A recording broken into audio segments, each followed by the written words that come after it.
अभी तक हमने 14 ग्रुप एलिमेंट में डिस्कस किया था, तो हमने केमिकल प्रॉपर्टी में क्या क्या पढ़ लिया था। देखा था रिएक्शन विद एयर, और फिर हमने देखा था रिएक्शन विद वाटर। ठीक है, अब हम देखेंगे इसमें reaction with halogen. Reaction with halogen, halogen के साथ में रिएक्शन कैसे क्या होगा। मैंने आपको बताया था कि इनकी जनरल ऑक्सीडेशन स्टेट कितनी होती है, एक तो होती है +2 और एक होती है इनकी +4, वो पीछे समझा दिया आपको। तो अब हैलोजन कितने टाइप हैं, 4 टाइप से हैं, 4 टाइप के हैलोजन हैं। तो एक हमारा फ्लोरीन हो गया, एक हमारा क्लोरीन हो गया, एक हमारा ब्रोमीन और एक हो गया आयोडीन। भाई 4 तरह के हमारे हैलोजन हैं, तो 4 तरह के हैलाइड्स का फॉर्मेशन भी यहाँ पर दिखाना चाहिए। तो यहाँ पर हमें देखना है ये हैलोजन हमारे जो है अभी कौन कौन से हैलोजन यहाँ बनेंगे, हम उनके बारे में डिस्कस करना शुरू कर देते हैं। बस 1 मिनट। अब देखना फ्लोरीन का है, तो हमारा सबसे पहले यहाँ कार्बन है, सिलिकॉन है, जर्मेनियम है, टिन है और लेड है। ये सब यहाँ लिख दे रहे हैं, कार्बन है, सिलिकॉन है, जर्मेनियम है और हमारा है टिन है और लेड है। फिर से कार्बन पे 4 हैं, तो चारों के साथ में तो लिखना पड़ेगा। और यहाँ पर हो जाएगा जर्मेनियम है, टिन है, लेड है। कार्बन है, सिलिकॉन है, जर्मेनियम है, टिन है, लेड है। अब यहाँ पर क्या होगा कि ये +2 और +4 दोनों बनाएंगे। तो +2 की कंडीशन में क्या बनाएंगे भैया, ये CF2 SiF2 +2 बनाने का है ना, तो ये हो जाएगा GeF2 SnF2 PbF2। और हम +4 वाली अगर इसका दिखाएं तो CF4, फिर दोनों को दिखाना ना, +2 +4, ये हो जाएगा +2, ये हो जाएगा +4, तो SiF4। और आगे हो जाएगा हमारा GeF4 SnF4 और PbF4, ये हो जाएगा। इसके बाद यहां पर हम देखें तो अभी आपका हो जाएगा CCl2 SiCl2 GeCl2 SnCl2 PbCl2। इसका जो हो जाएगा CCl4, यहां पर SiCl4, ये हमारा हो जाएगा GeCl4, ये हो जाएगा SnCl4, ये हो जाएगा PbCl4। फिर आ जाइए ब्रोमाइड पर, CbR2 Si आपका Br2 GeBr2 SnBr2 PbBr2। चलिए इसका 4th वाले पर आ जाओ, CbR4 SiBr4 हो जाएगा,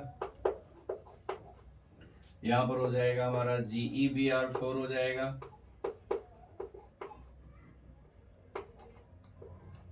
और SnBr4 होगा, और ये हो जाएगा PbBr4 हो जाएगा।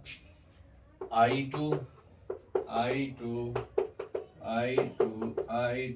PbI2 लेड आयोडाइड के बारे में आप सुना होगा। यहाँ CI4 SiI4 और आपको हो जाएगा GeI4 SnI4 और PbI4। अब देखना इतने हुए भाई, इतने हैलोजन का हमने सारा दिखाया। तो सबसे पहले देखना सर जी, ये नॉट एग्जिस्ट, ये नहीं बनता। क्यों नहीं बनता, एनसीईआरटी में दिया गया, आपके 11th क्लास एनसीईआरटी में PbI4 नहीं बनता। इसलिए नहीं बनता क्योंकि जब ये PbI4 के बनने की शुरुआत होती है तो PbI, फिर PbI2, फिर PbI3, फिर PbI4 सीक्वेंस में बनता है एक एक करके। तो जो PbI का जो बॉन्डिंग बनती है वो तभी PbI2 बना। PbI2 के बाद जो एनर्जी निकलती है वो S के इलेक्ट्रॉन को निकाल करके PbI2 बनता है, फिर P के, फिर जब S के इलेक्ट्रॉन के निकालने की बात आती है तो यहाँ पर इतनी एनर्जी नहीं निकलती उसके पास कि वो S के इलेक्ट्रॉनों को निकाल दे। वही इनर्ट पेयर इफेक्ट।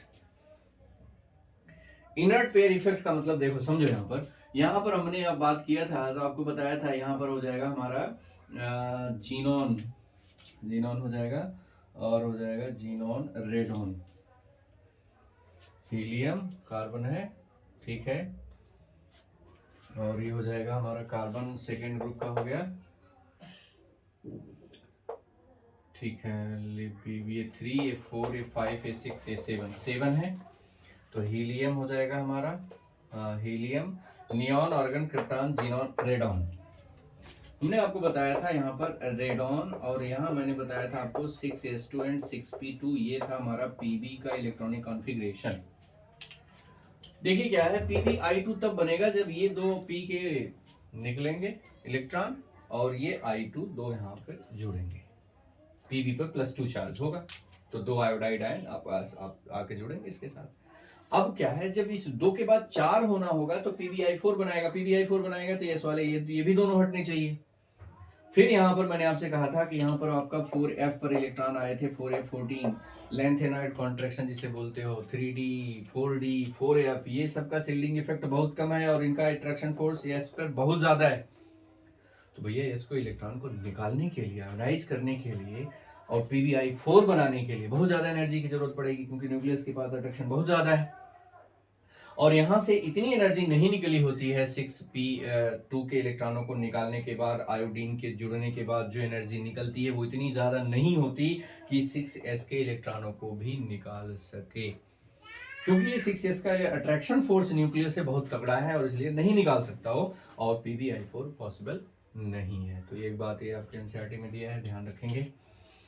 हमें इंपॉर्टेंट देखना है क्या, उसको ये वाले में देखना है, हमारा कहाँ गया जी, ये वाला, ये सर जी सबके सब लिक्विड होते हैं, इसको आप बोलते हो कार्बन टेट्राक्लोराइड, ये कार्बन टेट्राक्लोराइड है। अब कार्बन टेट्राक्लोराइड का मतलब होता है ऑर्गेनिक सॉल्वेंट है, ये ऑर्गेनिक सॉल्वेंट है, नॉन पोलर,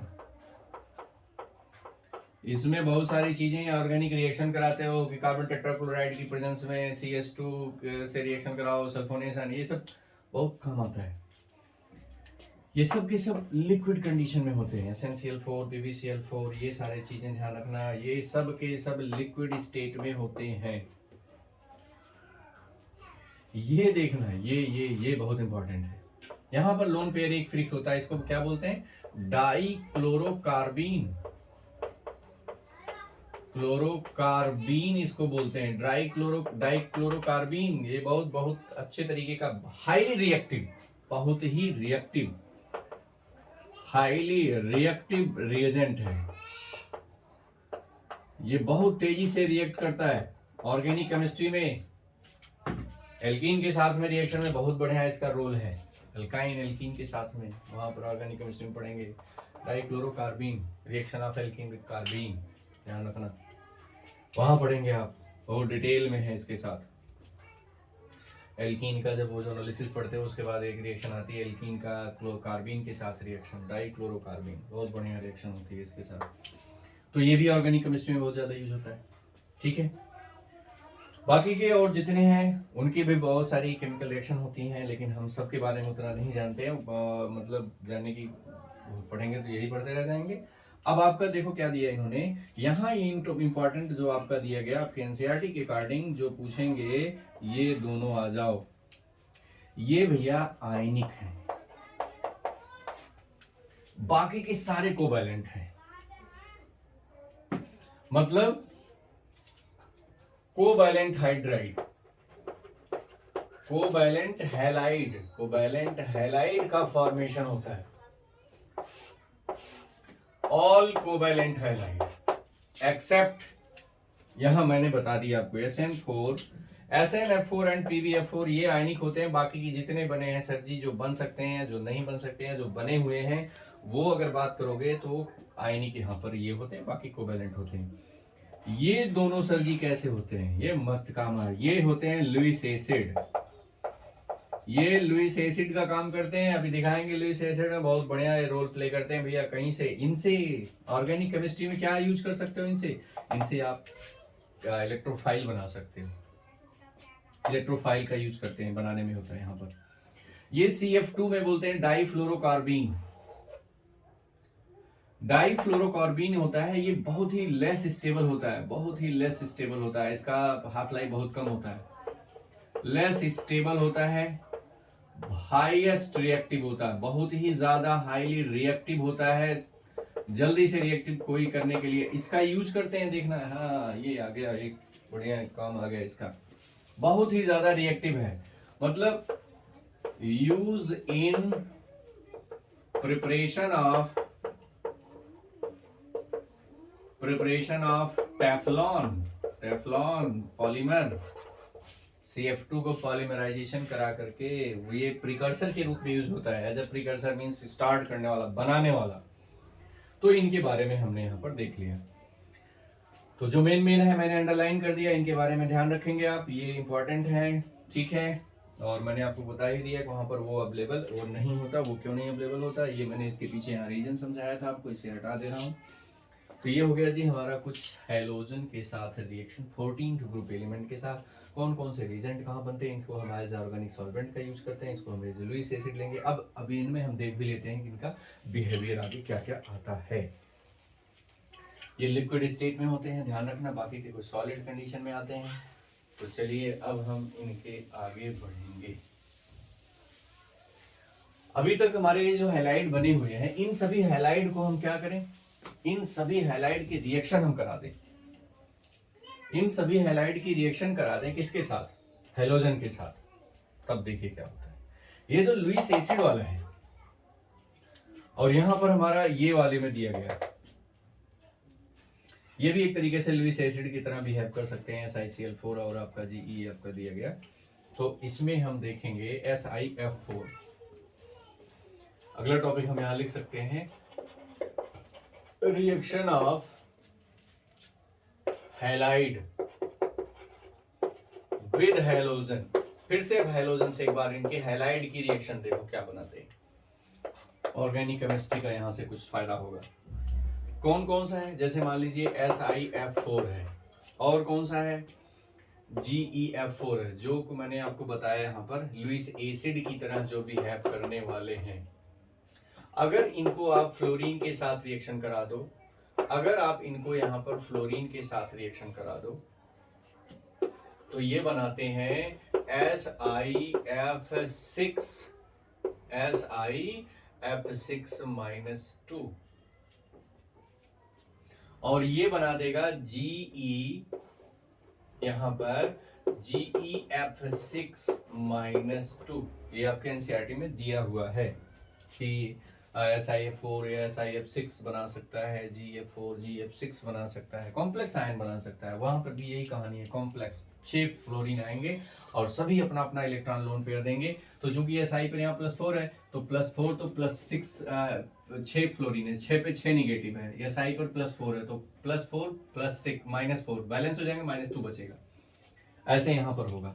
अब अगर आपसे कोई कहे कि क्या SiCl4 पर, यही SI का Cl4 ले लो, ये वाला, और यहां GeCl4 ले लो, ठीक है, और SiCl4 और मैं यहीं पर अब GeCl4 के बारे में कर रहा हूं, GeCl4, इनको क्या हम क्लोरीन के साथ रिएक्शन करा दें तो क्या ये बनेगा, यहां पर SiCl6-2 और ये क्या बनेगा GeCl6-2। तो सर जी ये दोनों नहीं बनते हैं, केवल यही दोनों बनते हैं। यहां पर इनकी हैलोजन के साथ रिएक्शन होती है और कॉम्प्लेक्स हैलाइड बनाते हैं। ये कॉम्प्लेक्स हैलाइड है, ये कॉम्प्लेक्स हैलाइड का ही फॉर्मेशन होगा यहां पर। यहां नहीं बनता क्योंकि due to larger size of halogen, halogen की लार्ज साइज है भैया जी, बहुत बड़ी साइज है, और वो कोऑर्डिनेट बॉन्ड स्टेबल नहीं बनता, तो इस वजह से यहां पर ये नहीं बनेगा। तो कहोगे क्या क्लोरीन का बन ही नहीं सकता, अब क्लोरीन का बन ही नहीं सकता जी। यहां पर अगर बात करें, ये F तो बना दिया, इसका बना दिया, और हाँ SN G का बन जाएगा। Okay okay okay okay okay, sorry एक मिनट SN का तो नहीं बनता, ये इसको हम इसके लिए लिखेंगे, देखो ये वाला लिख दो, नॉट पॉसिबल, नॉट प्रेजेंट, मतलब ये नहीं बनता, नो रिएक्शन, यही लिख दो, does not form.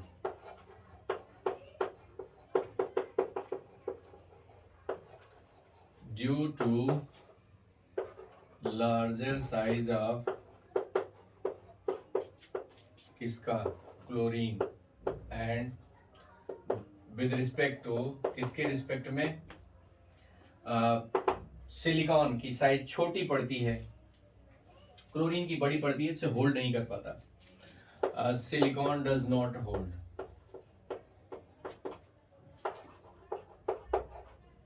Hold chlorine, 6 chlorine मतलब 6 क्लोराइड माइनस आयन, ये उनको होल्ड नहीं कर सकता, तो ये नहीं बनाएगा, ये भैया नहीं बनेगी, SF4 बन जाएगा क्योंकि फ्लोरीन की छोटी साइज है, यहां पर है due to smaller size of fluorine. आप कह रहे हो ऊपर वाला क्यों बन रहा है, तो यहां लिख सकते हो ड्यू टू, ऐसे रीजन पूछ लेते हैं कि ये बनता है, जैसे मान लीजिए आपका असर्शन रीजन करके क्वेश्चन आ गया नीट में, जेई में, कैसी आप नॉर्मल आपके पूछ लिखेंगे SiF4 gives SiF6 minus cos 2, why not SiCl4 gives SiCl6 minus 2, क्यों नहीं बनाता, तो आप रीजन दे देना, ये रीजन इसलिए इंपॉर्टेंट है यहाँ पर, due to smaller size of fluoride ion, जो F माइनस आयन की जो साइज है वो छोटी है, वो आराम से फिट बैठ जा रहा है। भाई देखो क्या होता है, यहाँ पर क्या हो रहा है, सिलिकॉन के चारों तरफ 6 फ्लोराइड के मॉलिक्यूल आ रहे हैं, छोटे छोटे हैं, फिट बैठ गए, बड़े बड़े क्लोरीन आएंगे, उनमें आपस में रिपल्सन होगा,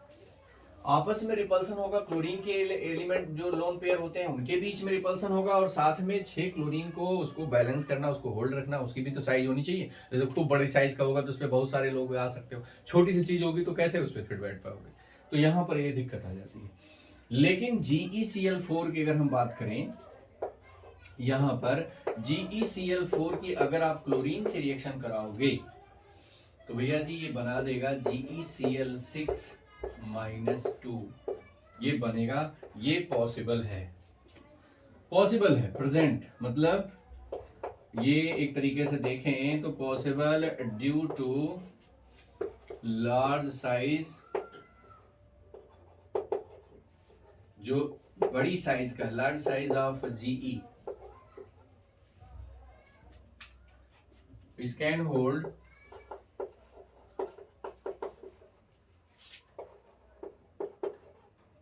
6Cl माइनस, फ्लोराइड के वाले के साथ बन जाता है, ऐसे मैंने आपको बताया था, वहां पर भी आप उसमें भी देख सकते हैं, हमारा जो 13 ग्रुप एलिमेंट के बारे में डिस्कस किया है, वहां पर भी मैंने बताया है कि किस तरीके से 13 ग्रुप एलिमेंट में फ्लोराइड के इस तरीके से कंपाउंड बनते हैं, फ्लोराइड वाले बन जाते हैं जबकि क्लोराइड वाले नहीं बनते हैं। तो 13 में आपका हमारा कौन कौन सा आता है, 13 में आता है इंडियम, ठीक है, गैलियम, इंडियम, थैलियम, तो उन सब में भी इस टाइप से कंडीशन बन जाती है, तो ये देखना ध्यान इंपॉर्टेंट है यहाँ पर आपको।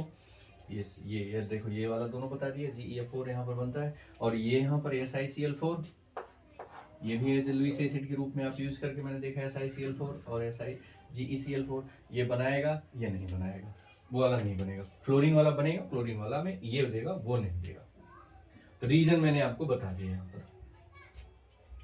SnCl6 भी नहीं होगा, ये SnCl6 माइनस दे सकता है, PbCl6 माइनस कंडीशन बनती है, लेकिन चूंकि फिर यहाँ पर इनमें इनर्ट पेयर इफेक्ट की कंडीशन बनती है, इसलिए ये सारी चीजें नहीं है। फिलहाल इतना आपका जो दिया गया है, तो ये भी आप देखेंगे, ध्यान रखेंगे। अब हम क्या करेंगे, ये हमारे जो हो गए, आगे बढ़ते हैं इससे।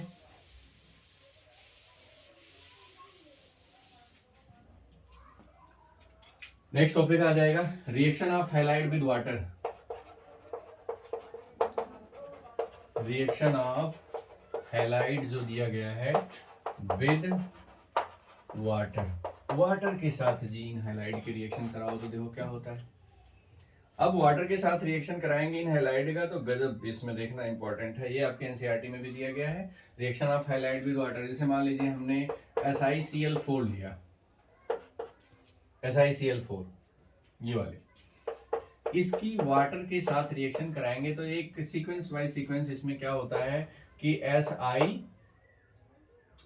4 क्लोरीन ऐसे लगे हुए हैं टेट्राहेड्रल मैनर में, एक क्लोरीन हटेगा एक बार में, एक OH जुड़ जाएगा, तो ये कंपाउंड कैसा बनेगा जी, ये बन जाएगा SiCl Cl, यहाँ OH आ गया और यहाँ Cl है।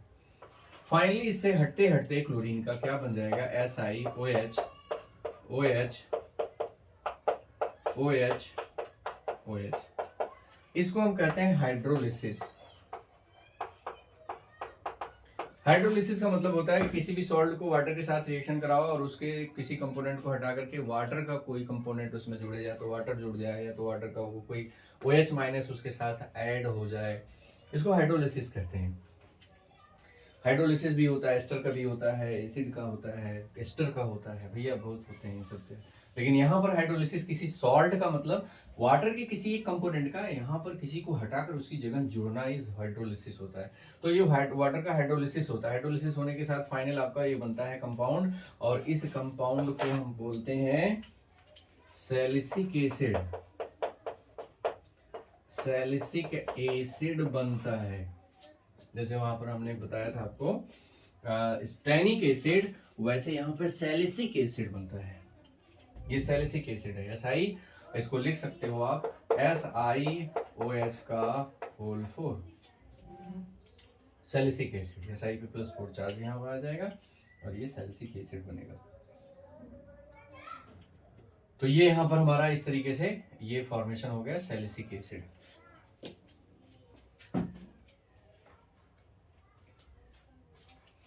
तो ये सैलिसिक एसिड का फॉर्मेशन हो गया यहाँ पर ध्यान रखना कि ये रिएक्शन जब होगी इनकी तो यहाँ पर इस टाइप से ये सैलिसिक एसिड बन जाएंगे। अब सैलिसिक एसिड के साथ में ऐसे और सभी एसिड बनेंगे। अगर हम हैलाइड के साथ रिएक्शन करा रहे हैं तो ये इस टाइप से सैलिसिक एसिड आपका बन जाएगा। अब इस सैलिसिक एसिड से क्या क्या बन सकता है, बहुत इंपॉर्टेंट, सैलिसिक एसिड, इस सैलिसिक एसिड से सिलिकेट बनाएंगे,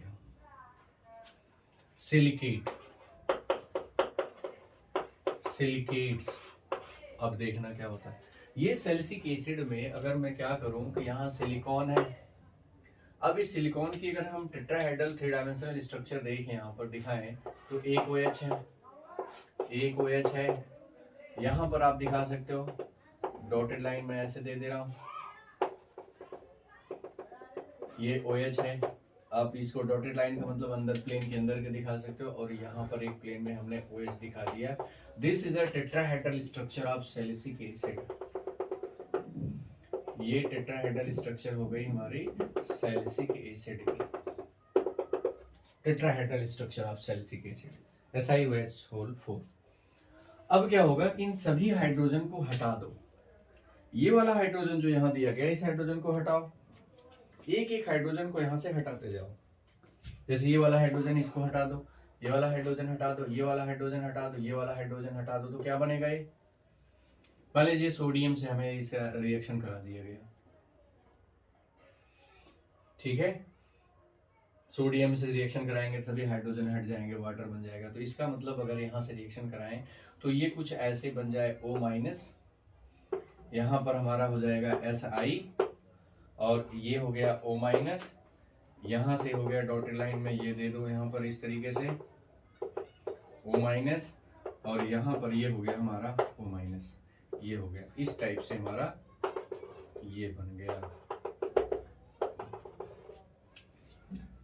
हाइड्रोजन को हटा दिया, मान लीजिए हमने इसी के साथ में रिएक्शन करा दिया प्लस NaOH की रिएक्शन कराओगे तो यहाँ पर सब जगह Na लगा रहेगा ऐसे Na+, तो इस टाइप से कंपाउंड बन जाएगा।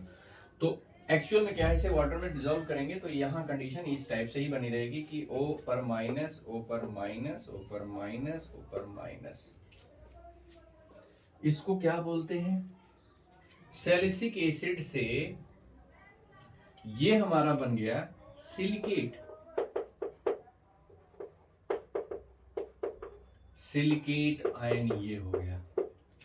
इसको हम लिखते हैं SiO4 -4।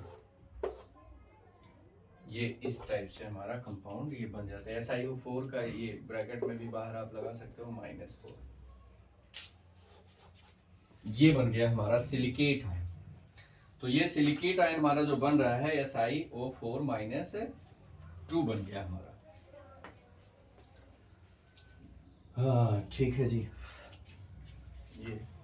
ये कंपाउंड हमारा ये बन गया। SiO4 पर -4 का टोटल चार्ज आ रहा है। ये हो गया हमारा सिलिकेट। इस सैलिसिक एसिड को, ये वाला जो हमारा सैलिसिक एसिड है, इसको हम बोलते हैं, एक नाम और देते हैं, ऑर्थो सैलिसिक एसिड, ठीक है, या इसको हम सैलिसिक एसिड भी बोलते हैं। ऑर्थो भी कह सकते हो या सैलिसिक भी कह सकते हो। तो इसको सिलिकेट आयन बोल दो, या यहां पर लिख सकते हो ऑर्थो सिलिकेट आयन। यहीं से देखना, ये हैलाइड से रिएक्शन करा के SiOH4 बनाया, और यहां से हमने SiH4 का हाइड्रोजन हटा करके इस तरीके का कंपाउंड देना शुरू किया है। हाइड्रोलिसिस कराया हमने, तो हाइड्रोलिसिस से हमें ये कंपाउंड मिला। उस कंपाउंड के आगे हमने नेवेल्स इन सब चीजों से रिएक्शन करा के हमने ये कंडीशन लाई। अब क्या होता है कि इसका जो है ये 3 डायमेंशनल है, ये 3D ये है मॉडल, ये 3 डायमेंशनल मॉडल है। 3 डायमेंशनल मॉडल आपका जो दिया गया। अभी क्या होता है कि ये 3 डायमेंशनल मॉडल जो दिया गया है, इसको हम 2D मॉडल मतलब अगर रिप्रेजेंट करें तो कैसे करते हैं, ये आपके एनसीईआरटी में भी दिया गया है। देखना, ये तो 3 डायमेंशनल मॉडल हमने बनाया है। यहाँ पर SI है, और ये O पर माइनस है, यहाँ पर O पर माइनस है, यहाँ पर O पर माइनस है, और इधर हमारा ये डॉटेड लाइन आपका जो दिया गया है, ये O पर माइनस है। अभी क्या है कि ये आपको ये इस तरीके से समझना है कि ये वाला जो आपका ऑक्सीजन है, ये जस्ट बिलो द प्लेन में होगा, और इसी सिलिकॉन के जस्ट अपोजिट साइड में पड़ रहा होगा। हम इसको ऐसे भी कर सकते हैं, हम इसको पूरा डॉटेड लाइन कंप्लीट भी दिखा सकते हैं, ठीक है, सॉलिड बेस भी दिखा सकते हैं, डैश बेस, सॉलिड बेस दिखाता है कि अब हमारा ये जो ऑक्सीजन है इस सिलिकॉन के बाहर है। ऐसे 3 डायमेंशनल स्ट्रक्चर कुछ इस टाइप से आप देख सकते हो। जैसे यहाँ पर एक ऑक्सीजन हो जाएगा, और अगर ये सॉलिड बेस में है तो ये बाहर की साइड में इस टाइप से है। एक आपका इधर हो जाएगा, और एक और मैं यहाँ दिखा दे रहा हूँ, सपोज दैट एक इस टाइप से हो जाएगा इधर। कुछ इस तरीके से टेट्राहेड्रल स्ट्रक्चर आप दिखा सकते हो। एक मिनट, ऐसे टेट्राहेड्रल स्ट्रक्चर ये दिखा सकते हो आप ऐसे। टेट्राहेड्रल, ये ऊपर है, एक ये साइड है, एक है। देखिए ये सब प्लेन में आएंगे, ये वाला ये वाले प्लेन में आएंगे, या तो ये बाहर होगा और या तो अंदर होगा। यहाँ हमने जो दिखाया ये बाहर की साइड है। अगर हमने इसको ऐसे कर दिया तो अब इसको अंदर हो गया, तो इसको हम बेस डैश से दिखाते। क्योंकि देखना क्या है कि ये जो बेस डैश से दिखाते तो यहाँ सिलिकॉन है, ध्यान से सुनना, यहाँ सिलिकॉन है, ये ऑक्सीजन है। ये ऑक्सीजन इस सिलिकॉन के साथ में पीछे बैक साइड में डायरेक्ट ऐसे पड़ रहा है, बैक साइड में। तो ये इससे इधर से देखेंगे तो ये छिपा हुआ ऑक्सीजन होगा, ये वाला ऑक्सीजन। इधर से तो ये प्लेन में आएगा, ये प्लेन में आएगा, ये प्लेन में आएगा, लेकिन ये पीछे छिपा हुआ दिखेगा यहाँ से। तो क्या करते हैं कि इसका जो 2D मॉडल हम दिखाते हैं, 2D मॉडल में आपके बुक में भी दिया गया है, आप उसे देख सकते हो। सिलिकेट का क्या होगा कि यहाँ पर दिखाते हैं ऐसे, जैसे आपने फिशर प्रोजेक्शन में देखा था, उसमें एक आपका देखा था फिशर प्रोजेक्शन, एक न्यूमैन प्रोजेक्शन था आपका, एक सॉहर्स प्रोजेक्शन था। वहां पर हम क्या करते हैं, सिलिकॉन को हम ऐसे डॉट में दिखाते हैं, सिलिकॉन को डॉट में दिखा देते हैं, ये डॉट है। और ये ऑक्सीजन जो है, ये वाला ऑक्सीजन है, इस ऑक्सीजन को हम इस तरीके से सर्कल में दिखाते रहते हैं। क्योंकि दोनों एक दूसरे के प्लेन में पड़ रहे हैं, तो इस तरीके से दिखाते हैं। ये हो गया ऑक्सीजन, और ये हो गया सिलिकॉन। अब इनसे हम क्या करेंगे, इधर बच रहा हुआ ऑक्सीजन है, उस ऑक्सीजन को हम ऊपर दिखा देंगे माइनस, और ये वाले ऑक्सीजन को हम इधर दिखा देंगे माइनस, और ये वाले ऑक्सीजन को हम एक इधर दिखा देंगे माइनस। क्योंकि यहाँ पर इस ऑक्सीजन पर निगेटिव चार्ज है, इसलिए हम यहाँ पर भी एक माइनस है इस तरीके से लगा देंगे। तो ये एक्चुअल में ऑक्सीजन है, ये सिलिकॉन है। अब अगर हम इसकी एक स्ट्रक्चर यहाँ पर दें तो इसको इस तरीके से आप देख सकते हो कि यहाँ पर डॉटेड लाइन है, उसके बाहर हमारा ये ऑक्सीजन लगा हुआ है, उससे ऊपर हमारा एक ऑक्सीजन है यहाँ माइनस, उसके इधर हमारा एक ऑक्सीजन है माइनस, उसके इधर हमारा एक है ऑक्सीजन माइनस। और इस टाइप से जब आप सिलिकेट की स्ट्रक्चर को दिखाते हो तो ये हो जाता है 2D मॉडल, 2 डायमेंशनल। ये जो है 2 डायमेंशनल सिलिकेट का ये हमने मॉडल दिया है। ये इस टाइप से आप दिखा सकते हो। तो ये भी आपको बुक में दिया है, और इससे ये वाली रिप्रेजेंट करने का तरीका कैसे आप दिखाएंगे, इससे ये बनाते हैं और इसको फाइनली ऐसे दिखाते हैं। यहां पर एक माइनस चार्ज रहेगा, एक इसका, एक इसका, एक इसका। टूट गया। तो बेटा यहां पर इस तरीके से सिलिकेट के बारे में हमने आपसे डिस्कस किया कि सिलिकेट है क्या। अब हमें देखना है कि टाइप्स ऑफ सिलिकेट, कितने तरह के सिलिकेट होते हैं। क्योंकि आप जानते हो क्या है, हमने हैलाइड पढ़ लिया, हैलाइड के बाद बहुत सारे और चीजें हैं, लेकिन अभी आपको क्या दिया कि हैलाइड्स के बाद हमें केवल सिलिका के ऊपर डिस्कस करना है, बस सिलिका के बारे में और कार्बन के बारे में। कार्बन के बारे में हो गया डायमंड, ग्रेफाइट, फ्लोरीन, बंकमिंस्टर फ्लोरीन क्या है उसके बारे में मैंने पहले ही बता दिया आपको। साथ में कार्बन मोनोऑक्साइड के बारे में प्रॉपर्टी दिया है, तो कार्बन मोनोऑक्साइड में देखते हैं उसका रिड्यूसिंग नेचर होता है, क्या क्या प्रॉपर्टी देता है, तो वो सारा है। उसके अलावा सिलिकॉन के बारे में पढ़ना है हमें। जर्मेनियम हो गया, ठीक है, जर्मेनियम हो तो आपका एक तरीके से एक सेमीकंडक्टर के रूप में जो यूज होता है उसका तो है ही। उसके बाद टिन है, लेड है, उनकी सबकी प्रॉपर्टी हमें यहाँ डिटेल में नहीं पढ़नी है। तो अब हम पढ़ेंगे टाइप्स ऑफ सिलिकेट, कितने तरह के सिलिकेट होते हैं। तो चलिए जी हम देखते हैं टाइप्स ऑफ सिलिकेट। यही वाली स्ट्रक्चर जो मैंने आपको बताया था, इसी को हम आगे इसमें देखते हैं। टाइप्स ऑफ सिलिकेट क्या होते हैं इसके बारे में डिस्कस करेंगे।